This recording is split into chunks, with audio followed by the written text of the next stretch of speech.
Hi అండి. ఒకప్పుడు పుట్టుకతో వచ్చిన బుద్ధి పొడంలో కలిసేదాకా పోదు అనేవారు. కానీ ఈ జనరేషన్లో ఎలా ఉందంటే నచ్చితే ప్రాణం పెట్టేటట్టు, నచ్చకపోతే ప్రాణం తీసేటట్టు ఏ క్షణంకి వాళ్ళ బుద్ధి ఎలా మారుతుందో అన్నట్లుంది. ఎందుకు చెప్తున్నానంటే నిన్న ఇన్స్టాలో ఒక రీల్ చూశానండి. ఆ అమ్మాయికి అబ్బాయితో మాట్లాడడం ఇష్టం లేక ఫోన్ బ్లాక్ చేసిందని తన పైన కిరోసిన్ పోసి నిప్పంటించేయాలని చూశాడంట అబ్బాయి.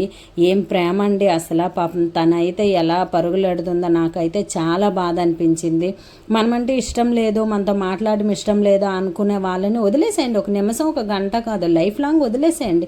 అంతేగాని వాళ్ళని ఏదో చేసేయాలనుకుని తర్వాత మన లైఫే రిస్క్లో పడుతుందండి. అంత ప్రేమించి కూడా ఆ క్షణంకి అంత ప్రాణం తీసి అంత కోపం వచ్చేటట్టు ఎందుకు అలా మారిపోతారో ఈ అబ్బాయిలు నాకైతే అర్థం కాదు. వాళ్ళకి ఏదో చేసేస్తారేమో కానండి మీ లైఫ్ మొత్తం స్పాయిల్ అయిపోతుంది. అదైతే ముందు గుర్తుంచుకోండి. వీడియో నచ్చితే లైక్ చేయండి. Bye bye.